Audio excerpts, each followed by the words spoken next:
क्या ज्योतिरादित्य सिंधिया फिर थामेंगे कांग्रेस का हाथ? बीजेपी से महाराज की नाराजगी की खबरों के बीच कांग्रेस के सीनियर नेता ने क्या इशारा किया, जानिए हमारी इस खास रिपोर्ट में।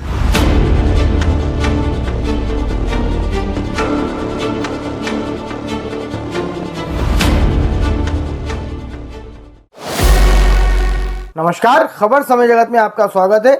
आप देख रहे हैं आपका पसंदीदा शो और हमारा खास कार्यक्रम राजनीति जगत। क्या ज्योतिरादित्य सिंधिया की कांग्रेस में वापसी हो रही है?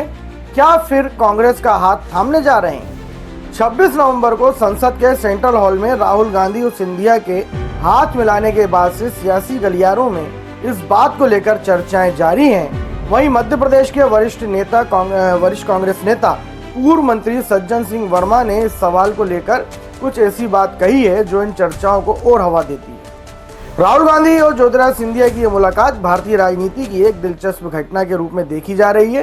दोनों नेताओं के बीच कभी घनिष्ठ मित्रता थी, लेकिन बदलते समय और राजनीतिक घटनाक्रम ने उन्हें एक दूसरे का प्रतिद्वंदी बना दिया। मार्च 2020 में सिंधिया के कांग्रेस छोड़कर बीजेपी में शामिल होने और इस कारण मध्य प्रदेश में कमलनाथ सरकार गिरने के बाद से दोनों नेताओं के रिश्तों में दरार आ गई थी, तल्खियां बढ़ गई थी। इसके बाद दोनों ने सार्वजनिक मंचों पर एक दूसरे पर कई बार तीखे हमले भी किए, लेकिन अब फिर उनके हाथ मिलाने की तस्वीरों के बाद से नए समीकरणों को लेकर चर्चाएं जारी हैं। क्या बीजेपी से नाराज है महाराज? पिछले दिनों सिंधिया अपने बयानों को लेकर खबरें में रहे। पत्रकारों के सवालों का जवाब देते हुए उन्होंने कहा कि विजयपुर उपचुनाव में उन्हें प्रचार के लिए बुलाया ही नहीं गया, अगर कहा जाता तो जरूर जाते। इस बयान के बाद ये सवाल भी उठे कि क्या महाराज की बीजेपी को लेकर कुछ नाराजगी है, और ये सवाल कोई पहली बार नहीं उठे हैं। इससे पूर्व भी कई ऐसे मौके आए हैं जब उन्हें नजरअंदाज किए जाने की खबरें आती रहीं। कांग्रेस के कई बड़े नेता भी इसे लेकर कटाक्ष करते रहे हैं कि जिन्हें यहाँ महाराज कहकर सम्मान दिया जाता था, भाजपा में वे सिर्फ अब भाई साहब हो गए हैं। बीजेपी में जाते ही उनकी हालत किसी सामान्य कार्यकर्ता जैसी हो गई है। सिंधिया जी जब से भाजपा में आए हैं, जब शिवराज सिंह प्रदेश के मुख्यमंत्री थे, तब कांग्रेस के नेता उन पर और भाजपा पर कटाक्ष के रूप में कहते थे कि भाजपा में अब 3 तरह की भाजपा हो गई है। पहली शिवराज भाजपा, दूसरी महाराज भाजपा और तीसरी नाराज भाजपा।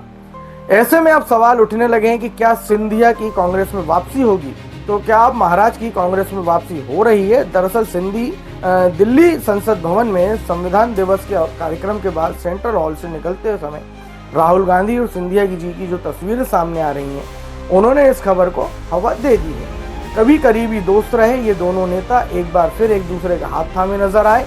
मार्च 2020 के बाद संभवतः यह उनकी पहली ऐसी सार्वजनिक तस्वीर भी है जहां दोनों एक दूसरे के साथ आत्मीयता से मिल रहे हैं। उसके बाद से राजनीतिक गलियारों में ये अटकलें शुरू हो गई कि क्या सिंधिया की कांग्रेस में वापसी के समीकरण बन रहे हैं। इस सवाल पर कांग्रेस नेता पूर्व मंत्री सज्जन वर्मा से सवाल किया गया तो पहले तो उन्होंने जोरदार ठहाका लगाया और फिर कहा कि अभी कुछ समय तक ये अटकलें ही लगती रहना चाहिए। उन्होंने कहा कि मैं समझता हूं कि सिंधिया जी को एहसास हो जाए, इतने बड़े नेता को बीजेपी ने इतना छोटा सा कद का बना दिया, ये एहसास सिंधिया जी को होना चाहिए। इस बारे में खुलासा बाद में होगा। इसी के साथ सज्जन वर्मा ने कहा कि ज्योतिरादित्य सिंधिया को एहसास हो गया कि सगे सगे होते हैं और सौतेले सौतेले होते हैं। भाजपा ने आपके साथ सौतेला व्यवहार किया, उनने कोई गलत नहीं किया। आपकी टेरिटरी मानी जाती थी, सिंधिया जी की एक टेरिटरी होती थी ग्वालियर चंबल संभाग, जो कि पूरा सिंधिया जी के हिसाब से ही वहाँ चला करता था। महाराज सिंधिया की टेरिटरी पूरा चंबल संभाग, और आज ये स्थिति हो गई है कि सिंधिया को पूछा भी नहीं गया। ये फर्क है कांग्रेस और बीजेपी में। जब भी काम निकल जाता है, दूध से मक्खी की तरह निकालकर फेंकती है बीजेपी। वो स्थिति सिंधिया जी की हो गई है। मुझे आश्चर्य इस बात का है कि एक पहली बार का एमएलए उनकी बात का जवाब दे रहा है और खंडन कर रहा है। ये उनके लिए दुर्भाग्यपूर्ण है। ये उक्त बातें सज्जन वर्मा ने एक बयान में अपने कही गई। सिंधिया दरअसल जिस कद के सिंधिया नेता हैं, तो यदि ये बयान प्रदेश अध्यक्ष वीडी शर्मा ने दिया होता तो बात कुछ और होती, लेकिन सिंधिया की बात का खंडन भगवान दास सबनानी ने किया। यह बात तो तय है कि यह बयान सबनानी ने नहीं दिया है, यह उनसे कहलवाया गया है, या कहने की सबनानी ने ही अनुमति ली है।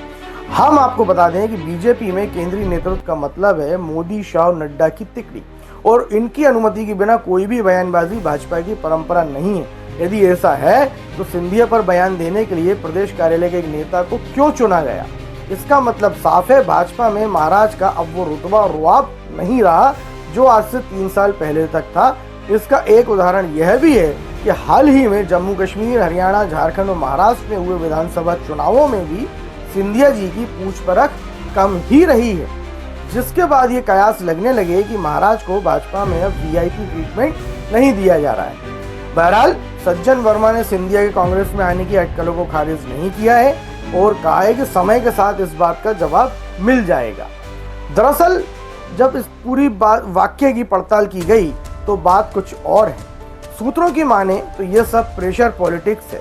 सिंधिया जी के कांग्रेस छोड़कर भाजपा में आए नेताओं में से कुछ तो मंत्री बन गए, वहीं कुछ विधायक बन गए, लेकिन जो चुनाव हार गए या जिन्हें 2023 के विधानसभा चुनाव में टिकट ही नहीं मिला, उन नेताओं को कहीं ना कहीं एडजस्ट कराने के लिए महाराज द्वारा यह सब दबाव बनाया जा रहा है। क्योंकि अभी भाजपा में संगठन चुनाव चल रहे हैं और मध्य प्रदेश सरकार में भी निगम मंडलों में नियुक्तियां भी होनी है। अपने समर्थकों को संगठन में उच्च पदों पर और निगम मंडलों में मलाईदार महकमे दिलाने की ये सारी कवायद महाराज के द्वारा की जा रही है।